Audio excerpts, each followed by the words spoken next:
I stood before the mirror in the boutique quietly, but my heart was screaming. I held a pale lavender dress to my chest, feeling its soft silk cool against my skin, and thought, if I wear this, will she know I'm missing at her side? She's going to be beautiful, the shop assistant said, adjusting the dress on its hanger. I nodded, even though every smile felt borrowed. I had come here because May looked at me with hope the morning she asked for my help, and I had told her I'd be there, though by there I meant behind the scenes. I would give, as always. But this time, I wore the gift. When she told me not to say I was her mother at the wedding, I almost dropped the dress on the floor. I'd never heard words nip like frost at dusk. Don't tell anyone you're my mom. She said it so softly, I thought I'd misunderstood. So quietly, but with that cold certainty. She'd already meant it. I didn't argue. I didn't cry. I asked, where should I sit then? She didn't answer, just looked away, and the dress slipped from my fingers. The shop assistant cleared her throat. It's lovely on you. I turned to the mirror. There, beyond my reflection, I remembered the little girl who used to clutch my hand, the teenager who confided every secret in my tired kitchen, the mother who'd found safety in my arms.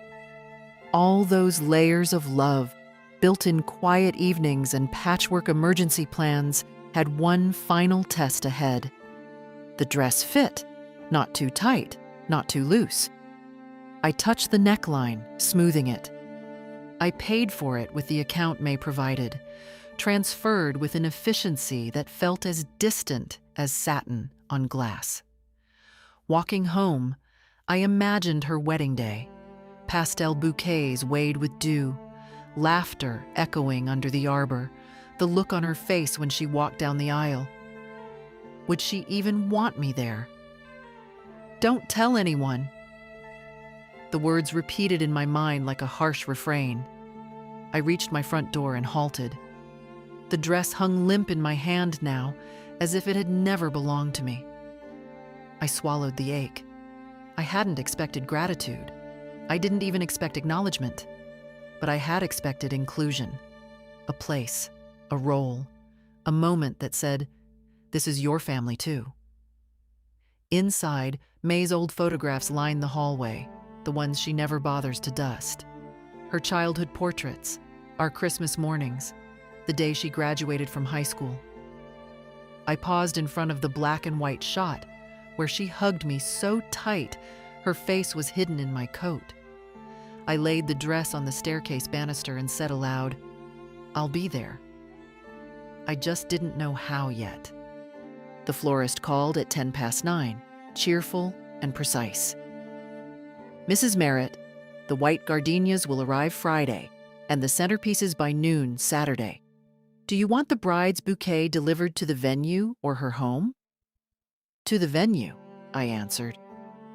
Under whose name shall I invoice the remaining amount? I paused. Put it under Haley Carter, but charge it to the Merritt account. The line clicked as she confirmed the details. I hung up and stared at the notepad on the kitchen table. 3 names were circled: the florist, the caterer, the quartet. All of them booked by me, paid by me. I didn't mind. Not really. I had the money. Not vast wealth, but enough. Carefully saved, quietly protected, never flaunted. I had learned long ago how to stretch pennies, how to tighten a budget when my husband passed, and how to carry on when Haley was 5, and barely understood what absence meant. The wedding planning had started with urgency. Haley wanted it done within 5 months, said it fit his schedule better, said she didn't want to wait. I remember sitting across from her and nodding as she scrolled through venues and cakes and dress options. I wasn't invited into the decisions. I was only asked for the means. It was never, can you help? It was, this needs to be paid by Friday. But I said yes, because I always had. The cake alone, almond, layered with lemon mousse and sugar flowers, cost more than I spent on groceries in 3 months. The venue, an estate north of town, had a chandelier in the reception hall big enough to embarrass Versailles. The quartet was flown in from Portland. Everything glittered, everything sparkled, except my name. At the planning meeting, I signed the contracts quietly. When the decorator asked who was handling the financial arrangements, Haley smiled and said, "We're keeping it in the family." I nodded along, even as I realized I wasn't what she meant by we. She said it with her fiancé beside her. He's a corporate lawyer, polished, charming. He called me Mrs. Merritt, even after I told him he could use my first name. I don't think he liked that my nails were short and my shoes were plain, or that I asked questions about hidden fees. He and Haley fit well, if you looked from far away. From up close, I saw the silence between them when no one else was around. But maybe that was none of my business anymore. I left the agency office early that day and walked past the river where Haley used to feed ducks. I stopped and leaned on the rail, letting the breeze lift the hem of my coat. I wondered when I had been replaced, if it happened in one moment or gradually, in small pieces. She used to call me at midnight in college, asking if Tylenol could help a migraine. She used to send me voicemail recordings of her daughter's first words. Now she sent me invoices. I bought a pale lilac clutch on the way home. It matched the dress. Inside, I would carry tissues, mints, and a check. The same things I carried to her graduation. The same posture, present but invisible. That evening, the caterer called. "Mrs. Merritt, just confirming final guest count, 102? Yes. And your seating?" "I'm not assigned a table," I said. A beat of silence. "Oh, I'll make a note." "Don't," I said softly. "Just do as instructed." Because I understood the instructions now. They didn't need a mother. They needed a patron. And I was willing to be both. For now. When Haley was 9, she asked me if other girls' mothers worked night shifts too. We were sitting on the floor, folding laundry, and she was matching socks by pattern, like it was a puzzle game.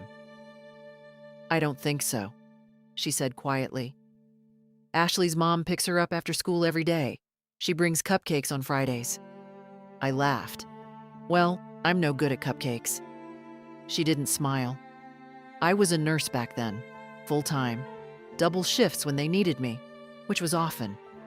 Our apartment was small, clean, and quiet.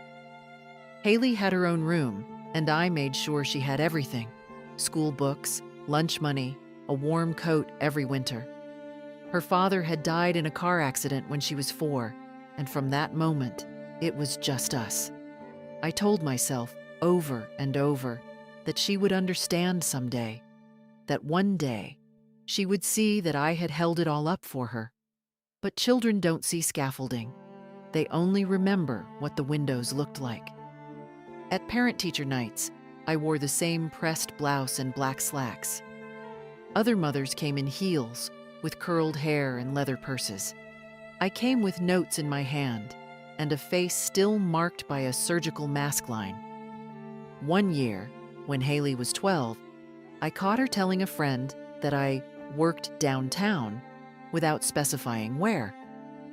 "Why didn't you say I'm a nurse?" I asked her later. She shrugged. "I don't know. It just sounded better." I didn't push it. I just went to the kitchen and made spaghetti. In high school, Haley excelled. Smart, disciplined, competitive. She got a scholarship to a private college 2 states away. I drove her there myself in my 15-year-old car with one back window that wouldn't roll down. When we arrived, she jumped out quickly, already scanning the campus like she was trying to erase where she came from. "Let me help you with the boxes," I said. "It's okay, they have volunteers," she answered, already halfway down the walkway. That night, alone in a budget motel, I held her baby picture in my hand and stared at the curve of her cheek. I didn't cry. I had cried enough the first year after her father died. I had no tears left for distance earned, honestly. Years passed. She became someone with clean lines and soft speech, someone who read legal documents without blinking, who corrected my grammar once in front of her colleagues. But I kept showing up. I paid for her internship apartment that summer in Chicago. I paid to fix her car when she rear-ended someone on the freeway. I sent her grocery money when the firm delayed her first paycheck. She never asked with entitlement. She always said, "I'll pay you back." She never did. And I never asked. Because some debts aren't about the money. They're about belief. About saying with action, "I still believe in you," even when they begin to believe less in you. The first time I realized she was embarrassed by me, really embarrassed, was when she called to say she couldn't make it to Thanksgiving. "We're going to my fiancé's parents," she said. "They live in the city?" "More or less."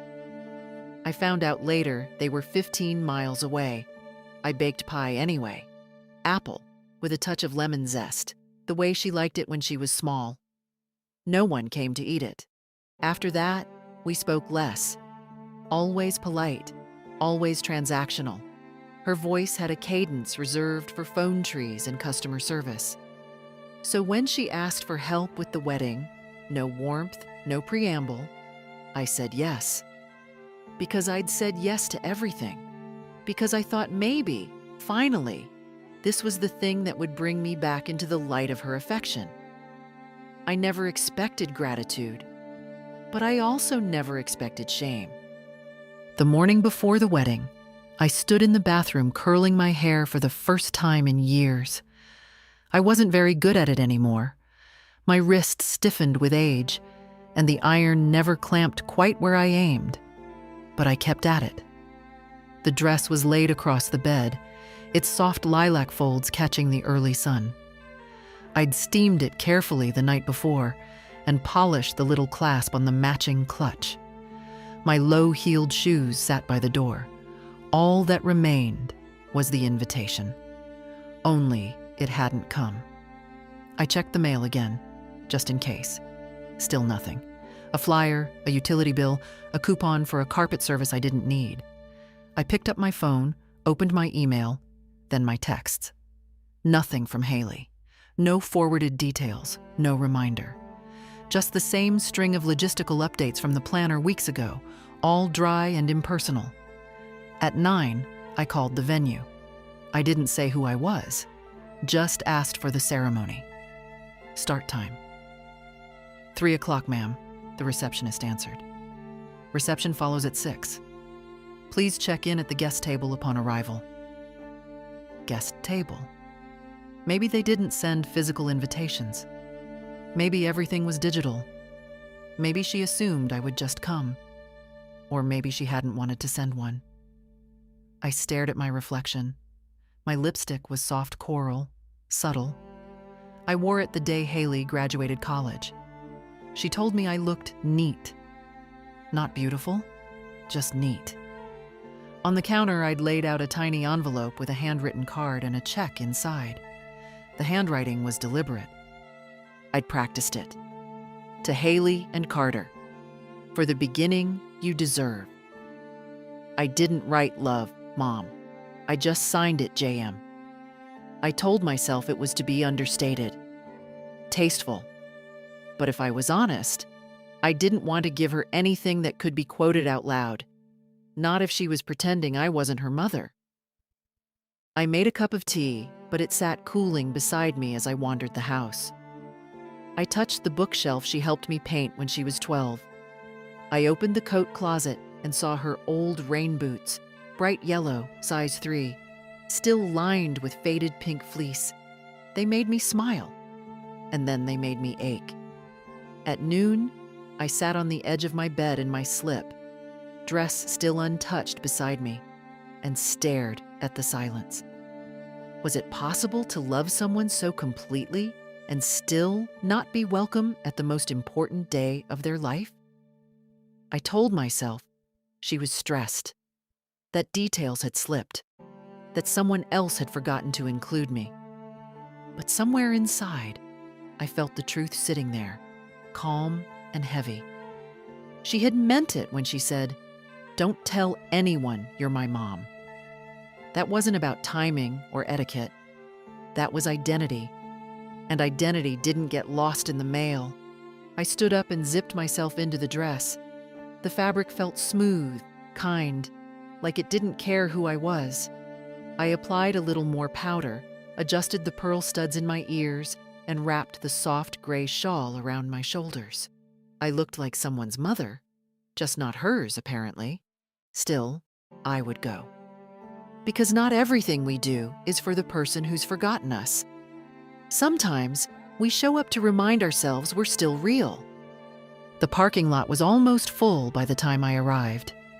Shiny cars gleamed under the soft spring sun, lined up like guests themselves, polished, prepared, carefully chosen. My Toyota looked out of place among them, but I didn't mind. It had carried me through harder days than this. The estate grounds were picture perfect. Ivy-covered arches, stone steps, delicate signs directing guests toward the ceremony lawn. Everyone I passed was dressed just right. Sleek fabrics, expensive shoes, hair caught in elegant arrangements. I walked slower than most, letting them pass, letting them not notice me. At the top of the steps, a young woman in a headset smiled and asked, "Name, please." I hesitated. "June Merritt." She scanned her list, frowning lightly. "I don't seem to have you here. Are you with the bride or groom?" I looked past her toward the lawn, where white chairs were arranged in neat rows. "I'm the bride's family," I said quietly. She nodded, still unsure. "You can wait just off to the side for now." I stepped aside, my heart drumming a strange rhythm. Guests were laughing and greeting each other. I saw Carter in the distance, greeting someone's uncle with a firm handshake. I didn't see Haley. Then I felt a hand on my elbow. A familiar perfume reached me first, white jasmine and something citrus. Haley's scent. She was standing beside me before I could speak. "Mom," she said. Not loudly, not warmly. Just the word, like it was a problem to be solved. I smiled. "Hello, sweetheart. You look—" "We need to talk," she cut in quickly. "Come with me." She led me away from the crowd, toward a gravel path shaded by birch trees. Her heels crunched sharply on the stones. Mine moved softer, uncertain. When we were out of earshot, she stopped and turned. Her eyes scanned me, then the dress. "You wore the lilac one." "You said it suited the setting," I said. I meant it lightly. She didn't smile. "I thought you weren't coming," she said flatly. "There was no RSVP." "There was no invitation," I replied. She sighed, rubbing the space between her brows.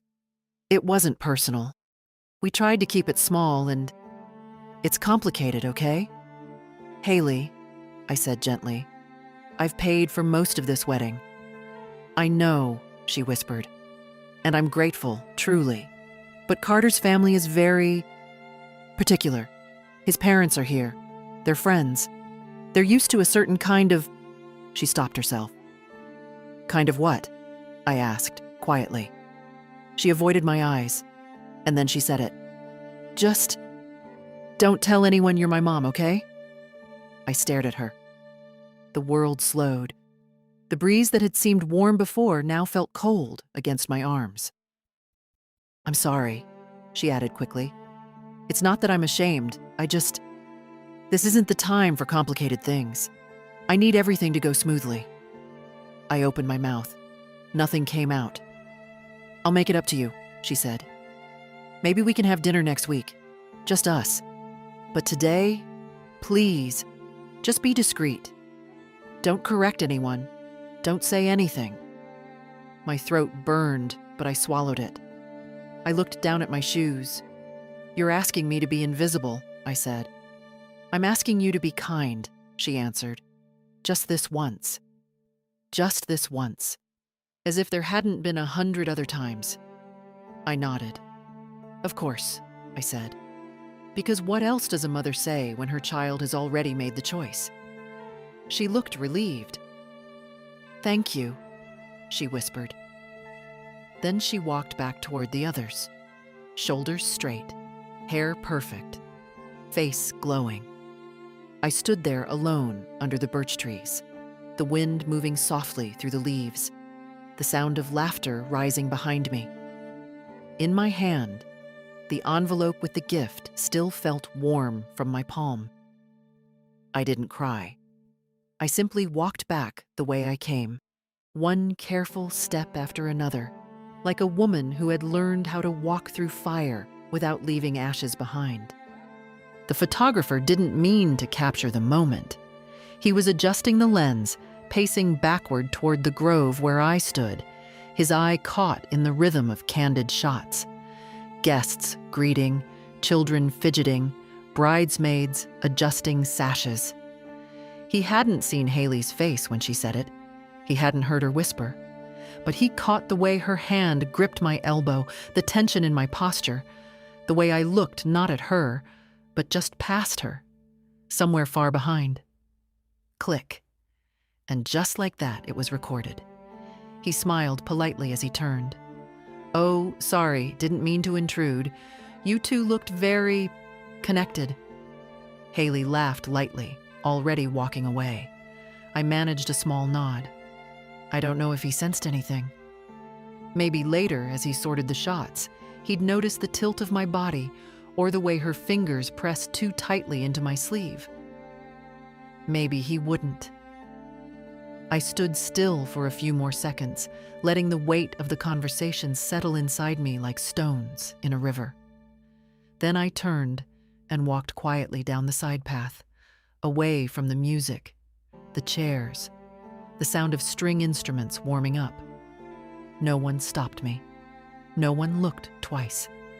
At the parking lot, my car was where I'd left it, dull gray among glossy chrome. I unlocked it, slid in, and sat with the door ajar, letting air wash over me. The dress had creased at the waist. I smoothed it with one hand, mechanically. My hands didn't shake. They should have, I suppose.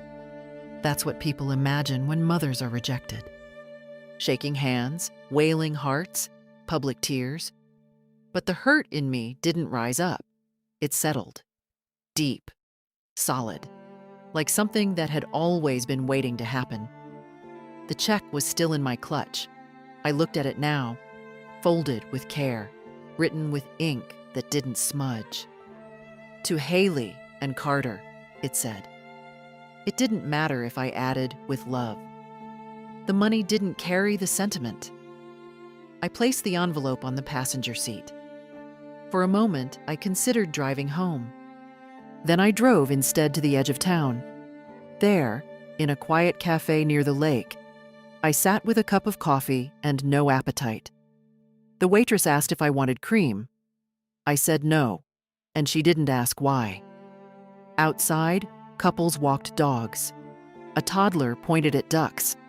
The world moved on, unbothered by a wedding, by a mother dismissed, by a dress worn for someone who didn't want to see it. I stayed there for over an hour. I thought of Haley's face as a child, the way she used to braid my hair for fun, how she'd crawl into my bed on stormy nights and whisper, "Don't let go." Now she said the opposite. "Don't hold on. Don't say who you are.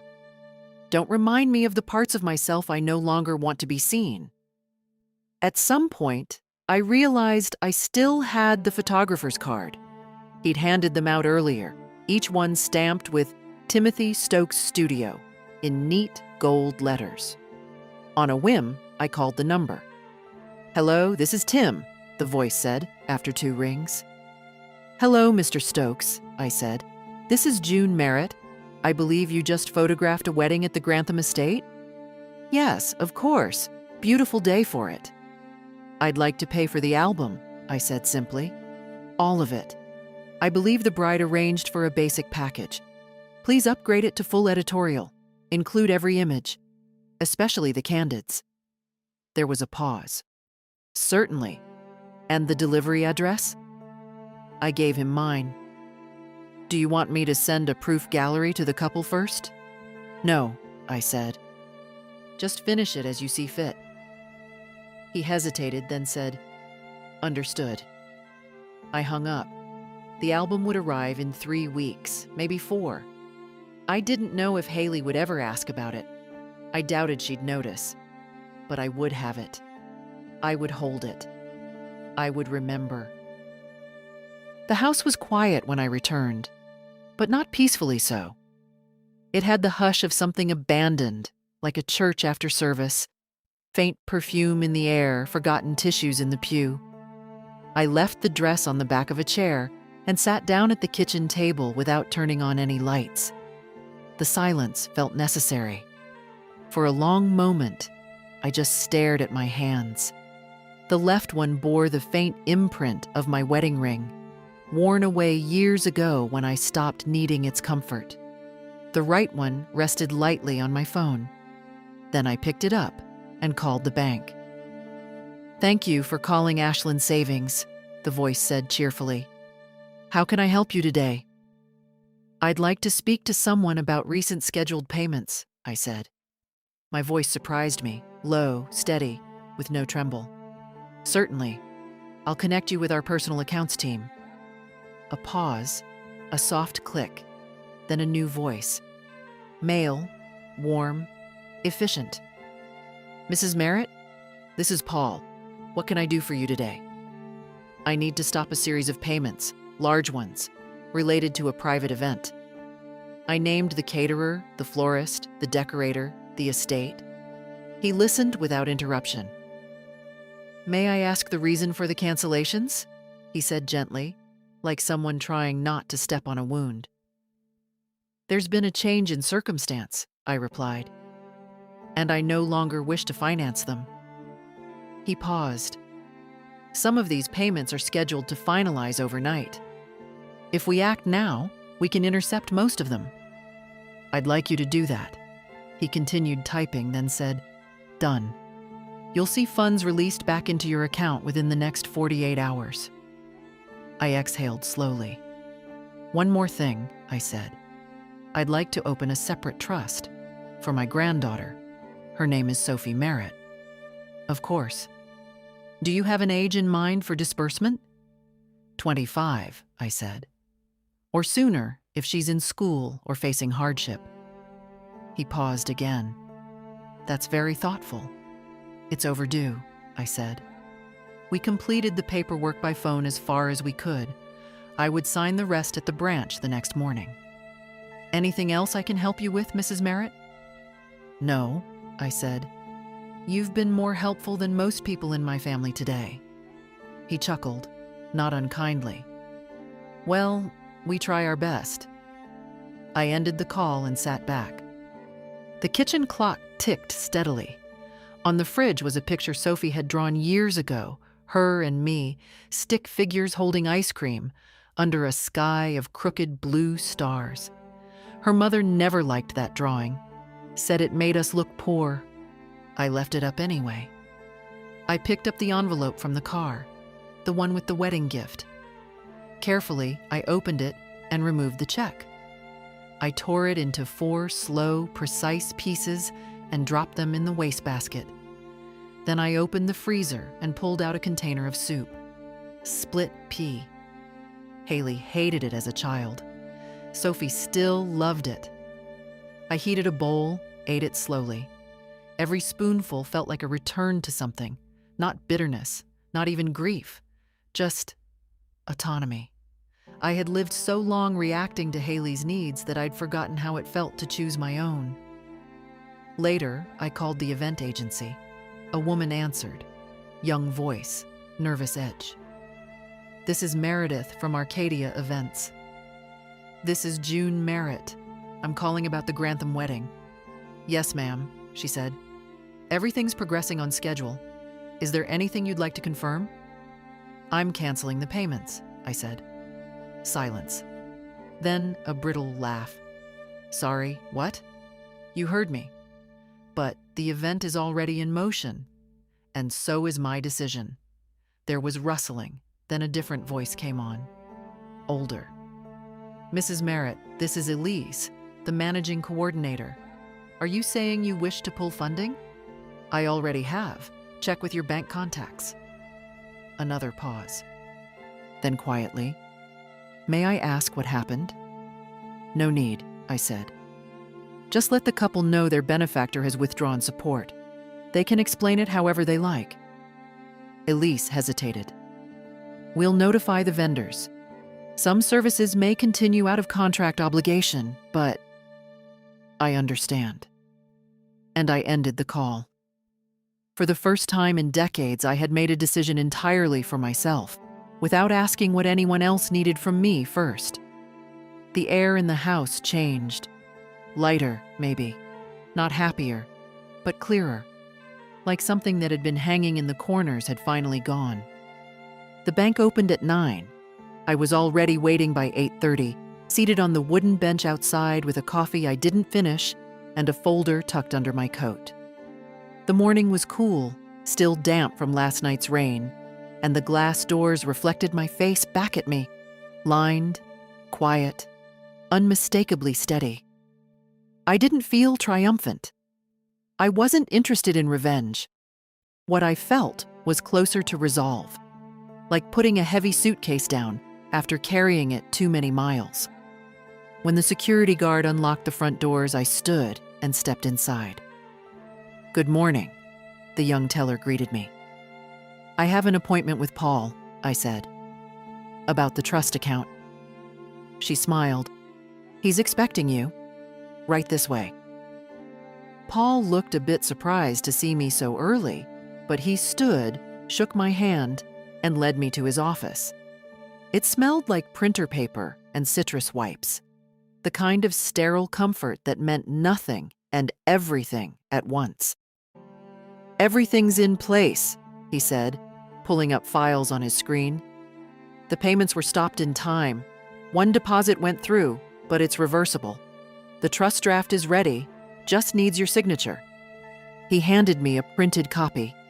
I read every line, not because I distrusted him, but because I wanted to know exactly what I was giving and to whom. Sophie Merritt, my granddaughter, my only real person in this entire mess, who had looked at me again and again as if I were someone to run toward, not away from. The trust would be modest but solid. Enough to help her through college. Enough to make a choice, any choice, without bargaining with guilt. And if something happens to me before she's of age? I asked. We've built in a secondary clause, he said. It becomes irrevocable and is managed by a third-party custodian until she turns 25. Good, I said. I signed each page slowly, carefully. The pen left a clean blue line across paper that had only ever known my signature in contexts of giving, co-signing loans, wiring tuition, opening joint accounts for people who used me like scaffolding. This one was different. This one was mine. When it was done, Paul slid a copy into a neat folder and handed it to me. She's lucky, he said, meaning it. She's kind, I answered. That's different than lucky. I left the bank and walked 2 blocks to the legal office that had handled my will years ago. The secretary, a woman I hadn't seen since she was pregnant with her second child, looked up and smiled. Mrs. Merritt, it's been a while. I'd like to update my estate documents, I said. Of course, she nodded. I'll see if Mr. Vernon is free. He was. Older now, heavier around the eyes but sharp as ever. He offered me water, which I declined, then sat behind his wide oak desk and listened. I need to remove one beneficiary, I said, and add protections around the trust I created this morning. Understood, he said, without asking why. The good ones never do. We went through the updates methodically. Haley's name came off the primary inheritance. A clause was added to prevent challenge. The wording was clean, not bitter, just final. I initialed each change. Afterward, I stood at the curb and watched the street for a long time. Cars passing, people moving, lives being lived. All of them detached from mine. Then I walked into a small bakery and bought myself a single lemon tart. No reason, no occasion. I hadn't had one since before Haley was born. I took it home, brewed a cup of strong tea, and sat by the window. The house was still. Not empty, just quiet in the way a place is when it's no longer stretched thin, trying to impress anyone. I pulled out the wedding program. I'd found it folded in my car door pocket after I left the venue. It listed the bridal party, the parents of the groom, a vague mention of family and friends on the bride's side. My name was nowhere. I folded it in half, then in half again. Then I slid it into the fireplace. It burned without resistance. Later, I dialed Sophie's number. She didn't answer, likely at the reception or asleep after the day's whirlwind. So I left a message. "Hi, darling. Just wanted to hear your voice. No rush to call back. I'll be home, always." I paused. And Sophie, "One day, when the time comes, you'll understand why I did things the way I did. I just hope, when you do, you'll still think of me with love." I hung up. Then I reached for the lemon tart, took a bite, and let the sharp sweetness settle on my tongue. It tasted like something I hadn't known I missed. The knock came just after 7. I hadn't expected anyone. Certainly not that night, not after everything. I was still in my house sweater, the lemon tart plate in the sink, the tea long gone cold. When I opened the door, Sophie stood there. She was still in her bridesmaid dress, dusty rose silk, creased now around the waist, a strand of hair fallen loose from her updo. She looked tired in the way young people rarely do. Real tired, soul-deep tired. But her eyes were clear. "Grandma," she said. I stepped aside without a word, and she walked in like she'd done 100 times before. She sat at the table. Same chair she always chose, the one closest to the window. She didn't touch her phone, didn't fidget, just looked at me. "I tried calling," she said. "I turned it off," I replied. She nodded, like she understood. Then, softer. "It was a mess. You probably already know." I didn't answer. She continued. "The food didn't show up. The music cut out halfway through the reception. The manager pulled Carter aside and asked for a card, said the booking wasn't finalized." Still, I said nothing. I poured her a glass of water instead and set it gently in front of her. Sophie traced the rim with one finger. Mom didn't know what to say. She told people it was a vendor mistake. Carter was furious. I looked at her. "And you?" She took a long breath. I was embarrassed. For them. There it was. I sat across from her. The lamp above us buzzed faintly. Outside, wind moved through the trees. In here, it felt like time had stopped. "She told me what she said to you," Sophie whispered. "Not directly. But I asked why you weren't sitting with us. She brushed it off. Said it was just complicated family stuff. But I saw your face, Grandma, right after she pulled you aside. I saw it." I stared at the tablecloth. Pale linen, a faint tea stain in the corner.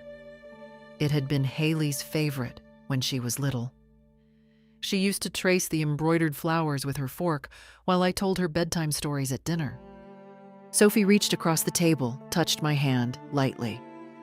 "I'm so sorry." I shook my head. "You didn't do anything wrong." "Still," she said, "it wasn't right. And I don't know what's going to happen now, but I wanted to come see you. I couldn't go to bed knowing I hadn't. My fingers curled gently around hers. I didn't cancel the payments to punish her, I said. I need you to understand that. It wasn't anger. It was clarity. For the first time in years, I saw things plain. Sophie nodded slowly.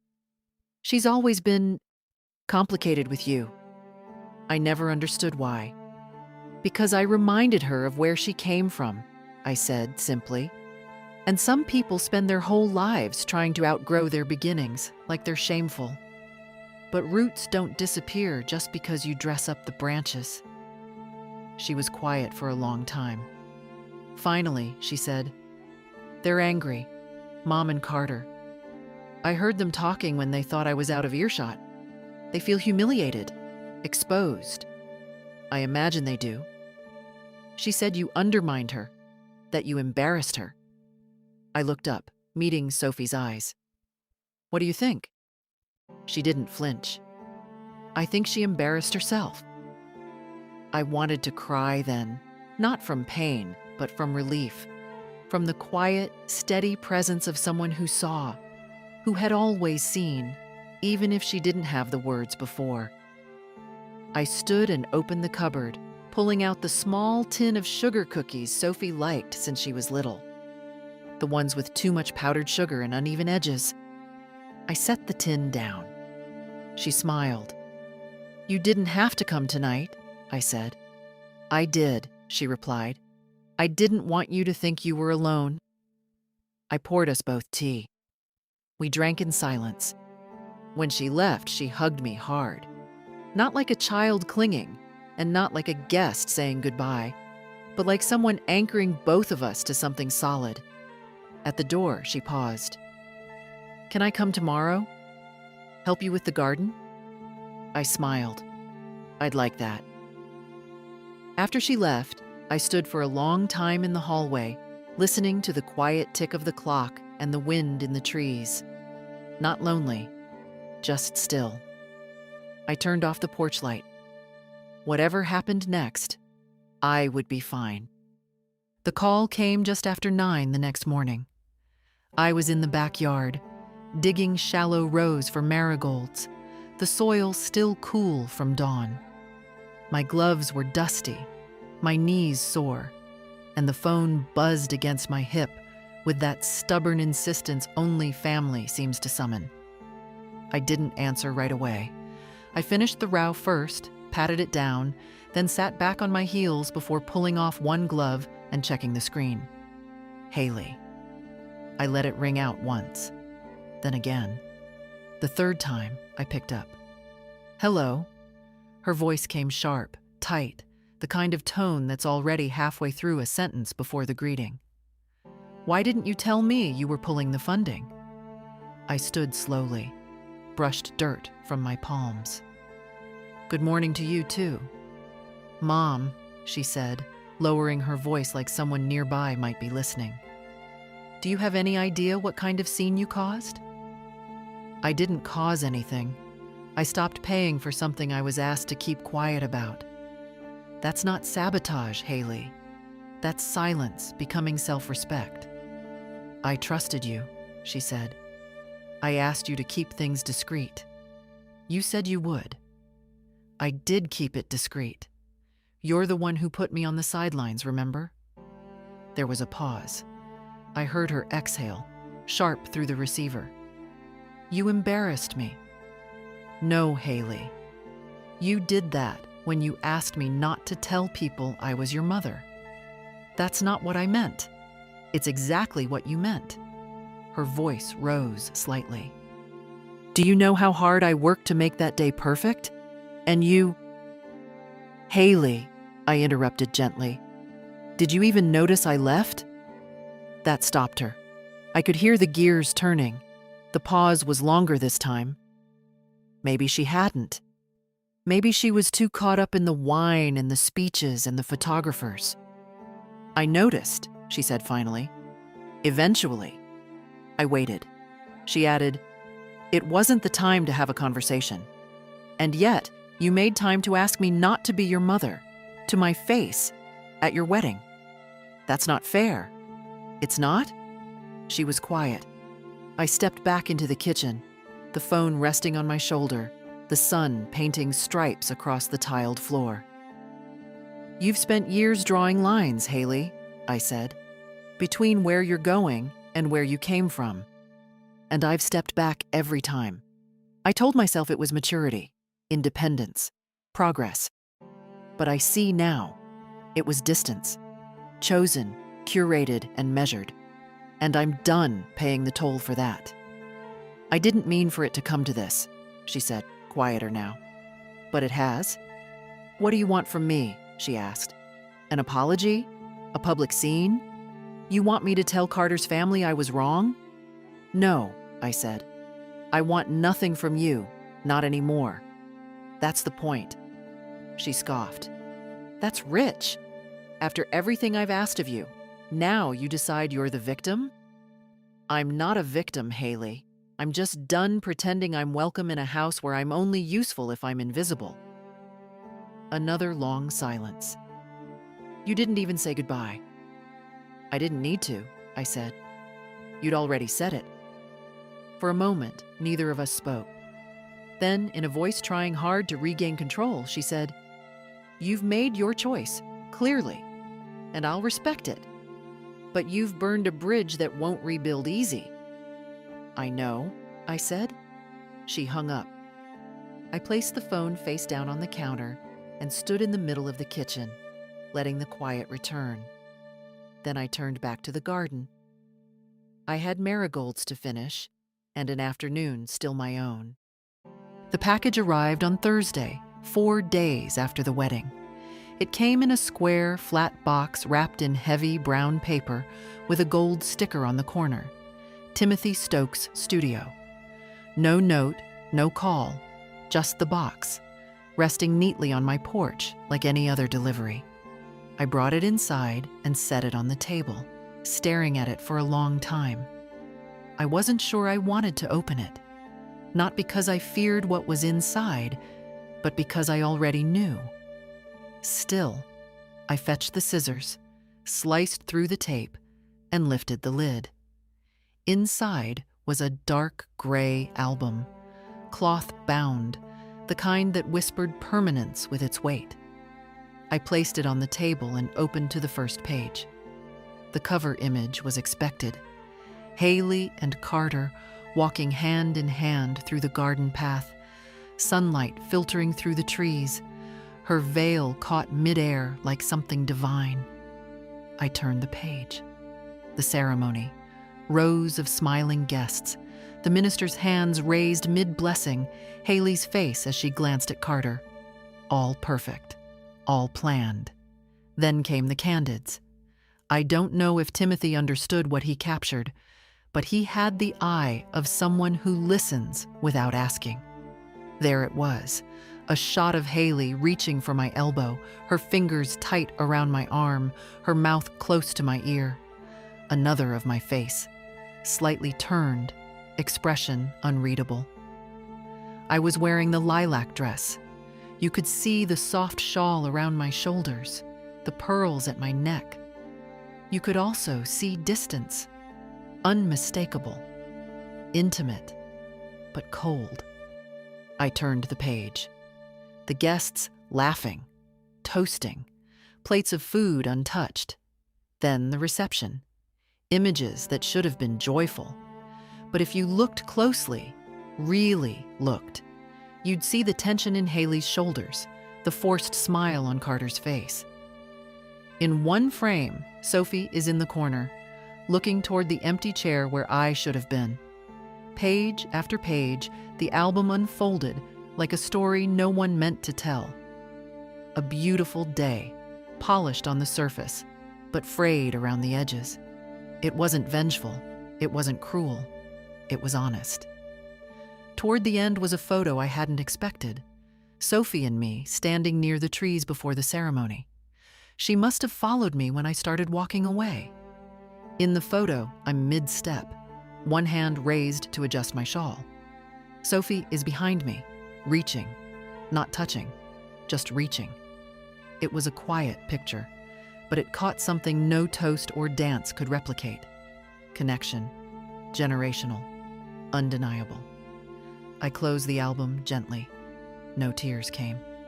I had cried enough over years in silence, in moments when no one saw. This time I just sat with it. The record, the evidence, the proof. I didn't plan to show it to Haley. I didn't plan to show it to anyone, really. But I would keep it. Not out of spite, not to relive pain, but because for once, the record showed the truth. I tucked the album back into its box, sealed it lightly, and carried it to the hallway cabinet. Not hidden, not displayed, just placed. A document, a marker. The kind of thing someone might find one day and understand more than words ever could.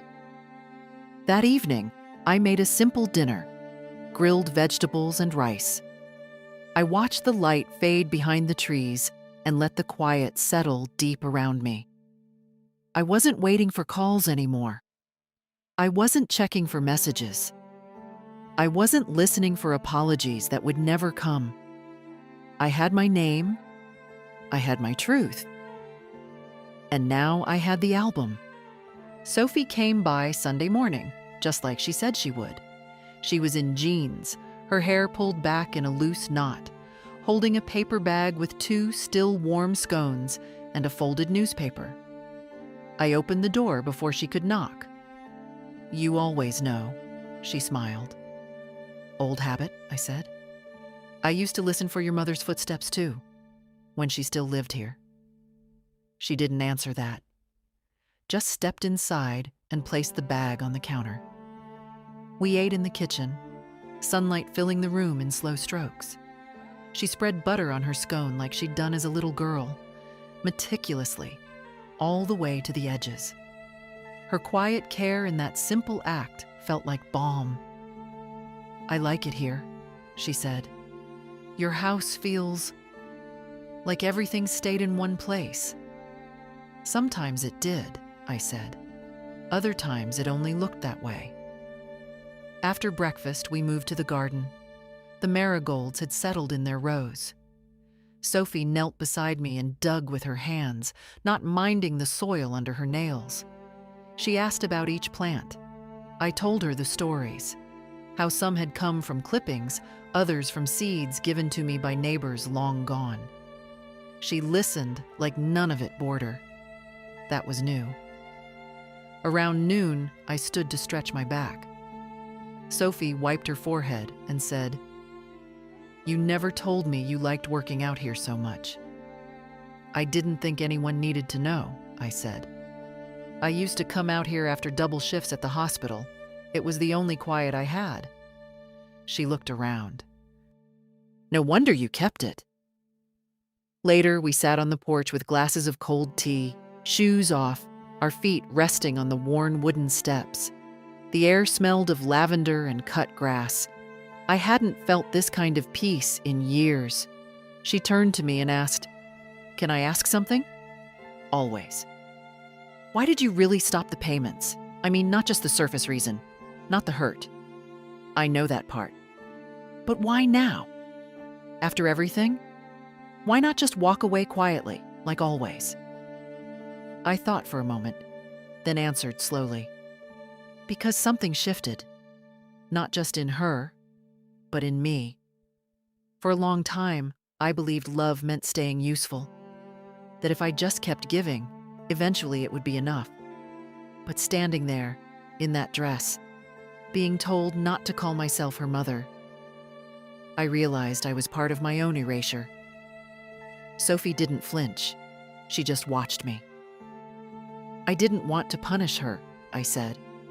"I wanted to stop participating in my own disappearance." She nodded once, then twice. "I think you did the right thing." "It didn't feel brave," I said. "It just felt necessary." She was quiet a while. Then she reached into her canvas bag and pulled out something wrapped in tissue, small, square. "I made you something," she said, almost shy. I unwrapped it carefully. It was a hand-painted tile in soft colors, lilac and cream, my garden, and on it, in neat lettering. You were always seen. I swallowed hard. Sophie, I whispered. She reached over and took my hand. I saw you, even when she didn't. I saw you. The wind moved through the trees then, soft and certain, like an answer. We sat there until the light shifted, until the day bent into afternoon and the sky deepened into a pale blue stretch of quiet. She didn't need to stay longer. The gift was already made. And I knew as I looked at her walking down the path toward her car that I would never again believe I had vanished. I had roots, and they had bloomed. She showed up 3 days later. No call, no warning. Just her car pulling up the drive like it used to when she was 23 and between jobs, still unsure of herself, still willing to be vulnerable. Only now she stepped out of the car with that clipped grace she'd perfected. Heels too tall for gravel, coat too smooth for spring wind. She didn't knock. Just opened the gate, walked through the garden, and stood at my back door like she wasn't sure what she'd come to find. I was shelling peas at the kitchen table. When I looked up and saw her silhouette through the screen, I didn't move right away. She opened the door without asking. Hi, she said. Haley. She glanced around like she was checking for someone else. You're not screening my calls? I turned off the ringer. Peace is expensive. I'm trying not to waste it. She gave a short breath of something between a laugh and a sigh. May I sit? I nodded. She sat across from me, knees tight together, hands folded, lips pressed. Everything about her said control, except her eyes. Her eyes were too wide. I didn't come to fight, she said. Good, I said. I'm not offering one. She looked down at the peas on the table, picked one up, rolled it between her fingers like it might help her find the words. Why didn't you just talk to me? She asked. Before pulling out of the payments, before freezing the accounts, before whatever this is now. I didn't raise my voice. I didn't lean forward. I simply said, I'd been talking to you for 30 years, Haley. You just stopped listening. She swallowed. Hard. But she didn't interrupt. You asked me to be part of something, I continued, but only in the ways that were convenient. You wanted the money, the help, the support, but not the presence, not the truth of me. I didn't mean it like that, she said quickly. The wedding, it was complicated. No, I said. It was clear. You asked me not to tell anyone I was your mother. That wasn't about stress. That was about shame. Her shoulders stiffened. That's not fair. It's not kind either, but it's true. She stood abruptly, walked to the window, arms folded. I built something, she said. A life, a career, a place in the world. And sometimes I didn't know how to fit you into it. That's not the same as being ashamed. You didn't need to fit me, I said. You just needed to let me be. She turned to me, her voice shaking. You have no idea how hard I worked to keep things from falling apart. You think I married for comfort? I married because I was tired of drowning. I built my life on order because all I remember from childhood is you crying at the kitchen sink and bills we couldn't pay. I said nothing. You think I forgot who you are? She whispered. I remember every night you stayed awake while I was sick. Every shift you picked up when we couldn't afford heating. I remember how your hands looked after 15 hours in latex gloves. I looked at her then. Really looked. Then why? I asked gently. Did you want to hide me? She sat back down slowly. Because if I let the truth of you into that room, she said, I was afraid I'd lose what I built. And did you? She shook her head. No, but I lost something else. We sat there in silence. I'm not here for forgiveness, she said finally. I'm not even sure I deserve it. I'm not offering it like a reward, I replied. I'm offering it like a boundary. You don't get to take me in pieces anymore, Haley. I'm whole, whether you choose to see it or not. She nodded, almost like she'd expected it, maybe even needed to hear it. She stood again. I don't know what comes next. Then take your time, I said. But don't come back with apologies wrapped in expectations. I've run out of room for performance. At the door, she paused. Did Sophie tell you she's applying to the art program? She did, I said. She'll be fine. She told me she wants to move in with you for a while. She's welcome, I said. She always has been. Haley looked like she might cry then, but didn't. She just nodded, opened the door, and left. And this time, I didn't watch her drive away. Sophie arrived on a Tuesday with 2 suitcases and a canvas tote full of books. She parked carefully, like she didn't want to disturb the gravel. When I opened the door, she grinned in that quiet way she had. Not flashy, not forced, just real. Are you sure? She asked, standing on the porch, hands curled around the strap of the tote. I was sure before you asked, I said. We carried her things inside.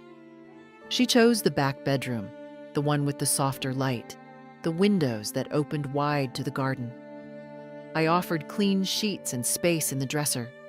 She unpacked like someone who knew how to live gently. Neatly folded sweaters, a jar of brushes, a little wooden box of drawing pencils. That first evening, she made dinner. Pasta with olive oil, garlic, and greens she picked herself from the raised beds. She moved around my kitchen like it had always been hers. No fuss, no apology. I like the quiet here, she said. It listens, I replied. We ate on the porch. The sun stretched low across the yard, catching the tops of the marigolds. She told me about the portfolio she was building, showed me a few of her sketches, soft lines, bold choices. I saw myself in the structure. I saw her mother in the precision, but mostly I saw her. That night, after she went to bed, I stood outside her door and listened. No crying, no phone calls, just the sound of pages turning. The next morning, she joined me in the garden. I gave her gloves that didn't quite fit and a trowel with a cracked handle. She didn't complain, just knelt in the dirt and asked what needed pruning. Start with what's dead, I said. Then what's crowding the others? She smiled. There's a metaphor in there somewhere. I didn't answer. I didn't need to. Days passed in a rhythm I hadn't known I missed. We shopped together. Simple groceries, fresh eggs, a new bag of soil. We folded laundry while a radio played old songs. We talked sometimes, but not always. The silence between us was never heavy. One afternoon, she painted by the kitchen window. I watched from the hallway as she moved her brush in slow arcs, the tip barely touching the paper. She didn't notice me. Later, she left the painting on my chair, a soft image of the back garden, shadows falling just so, light captured like breath. I didn't want it to be perfect, she said. I wanted it to feel familiar. It did. One evening, we baked a pie. The old kind, apple with lemon zest and cinnamon. My recipe, her hands. She peeled the apples slowly, like it mattered. When it was done, we ate it warm, with spoons and no plates. Mom texted, she said after a while. Oh? She asked if I was okay. I said yes. I didn't ask more. She didn't offer more. The next morning, I found a note on the fridge. Gone to library. Back for lunch. P.S. Marigolds look taller today. I smiled as I boiled the kettle. There was no ceremony to this new life. No declaration, no promises. Just the steady return of something I hadn't known I'd lost. Company without condition. Presence without pressure. Some nights, she sat cross-legged on the living room rug, sketching while I read. Other nights, we watched old films. She asked about my childhood once. I told her about summer walks to the river, my mother's hands braiding my hair, the day I got my first pair of shoes that weren't hand-me-downs. She listened like it mattered. Once, she asked, "Do you miss her?" "My mother?" She nodded. "Sometimes," I said. "Sometimes not." She didn't press. I liked that about her. There was no performance in our days. No need to explain, justify, or protect. Just breath. Just room. Just the faint sound of roots settling deeper into soil they finally trusted. Sophie stayed through spring. By the time the lilacs bloomed, she had found a part-time job at the bookstore down the hill and started mailing her applications to art programs out of state. She came home with ink on her hands and stories about customers who mispronounced Camus. I listened. I always listened. But now she offered too. Stories, laughter, the weight of her day laid down without hesitation. One afternoon, we took down the old curtains in the front room and replaced them with linen ones she found at a thrift shop.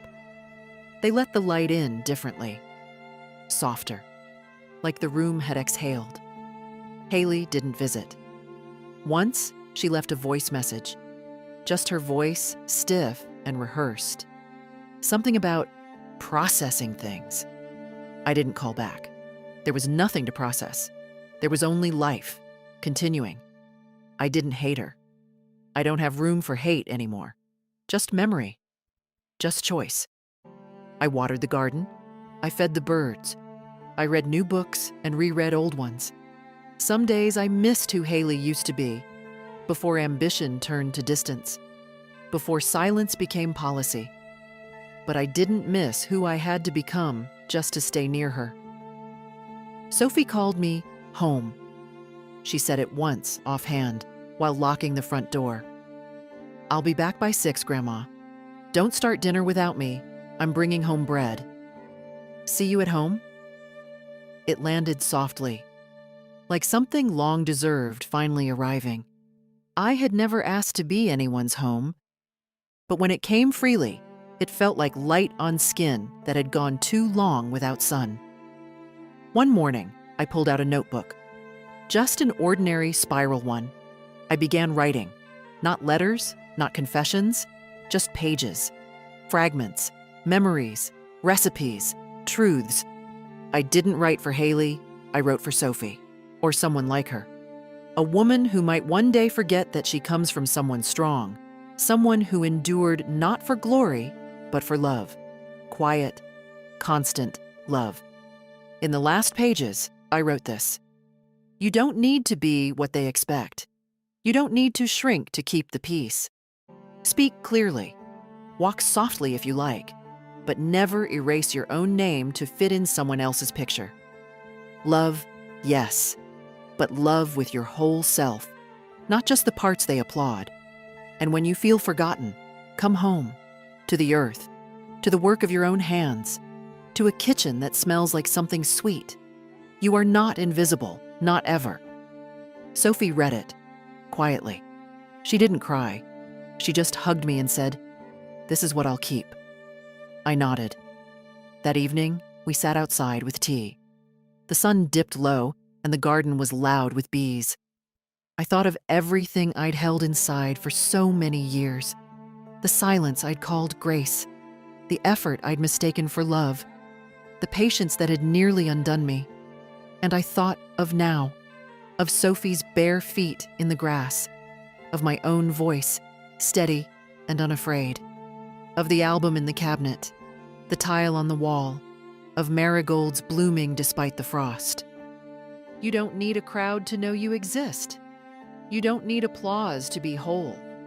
You just need someone to see you and to see yourself when they can't. And if you've read this far, maybe it's time you wrote your own ending or your own beginning. Quietly, yes, but fully. No permission needed.